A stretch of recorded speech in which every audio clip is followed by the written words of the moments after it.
আসসালামু আলাইকুম, সবাই কেমন আছেন? আশা করছি ভালো। আমরা অনেক অনেক ভালো আছি আলহামদুলিল্লাহ। দেখতে পাচ্ছেন আজকে অন্যরকম একটা ভিডিও নিয়ে চলে আসলাম। আপনারা হয়তো বলতে পারেন পাখি বাগানের মাঝখানে আবার রান্না কেন? আসলেই তা না, আমি আসলে কখনোই এটা করব না, রান্না কখনো আমার ভিডিওতে অ্যাড করব না আশা করছি। কিন্তু এটা একটা মজার রেসিপি। এটা হচ্ছে আমের আচার। এই মৌসুমে বৈশাখ মাসে আমরা যদি আমের আচার না করি আর কখন করব। তাই আজকে অনেক ব্যস্ততার মাঝেও একটু আম কেটে নিয়েছি, সেটা আপনাদের সাথে শেয়ার করবো। এটা অনেক মজাদার একটা আচার খিচুড়িতে খাওয়ার জন্য। আপনারা যারা খাননি অবশ্যই তারা টেস্ট করবেন এভাবে করে। কোনো ব্যাপার না, শুধু আমটাকে এরকম একটা মেশিন দিয়ে একটু ঝুরি করে নেবেন, সাথে কিছু পেঁয়াজ দেবেন। সমপরিমাণ না হলেও হবে, অর্ধেকের কম হলেও হবে। আমি অর্ধেকের কমই নিয়েছি পেঁয়াজ। এই যে দেখতে পাচ্ছেন পেঁয়াজ, আর এগুলো আম। নিচে আর বেশ কিছু আছে কাঁচা আম, একটু হালকা হালকা হলুদ রং এসে গেছে। এটাকে জাস্ট একটু এভাবে হালকা করে মাখিয়ে আমি এটাকে একদিন রোদে শুকাবো। একদিন রোদে শুকালেই এটা আমের আচারের উপযোগী হয়ে যাবে। আমি আজকে বেশিক্ষণ করব না। আমি এটা শুকানোর পরে কী করি সেটা আপনাদেরকে আরেকটা ভিডিওতে দেখাবো।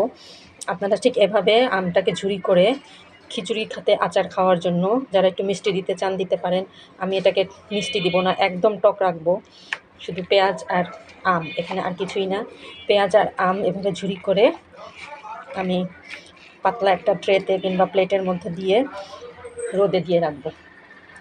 যাদের রোদ নেই, বারান্দায় রোদ আসে না, আমার মতো অবস্থা হলে আপনারা এরকম চুলার নিচে প্লেট দিয়ে আমটাকে শুকিয়ে নিতে পারেন।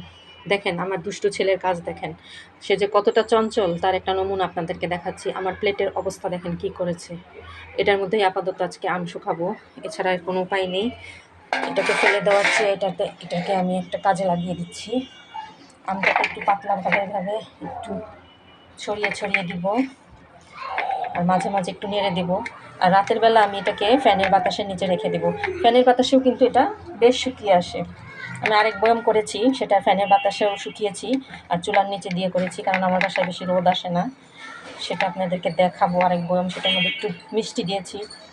আমার এক মেয়ে আবার একটু মিষ্টি পছন্দ করে, আরেকজন মিষ্টি পছন্দ করে না, সেজন্য দুজনের দুই রকম। এই বাকিটা আবার আরেকটা প্লেটে দিয়ে দিব। যাই হোক, এভাবে দিয়ে আমি যখন আপনাদের সাথে আচারটা বয়মে উঠাবো তখন আপনাদের সাথে অবশ্যই শেয়ার করব আর কি কি মশলা দেব।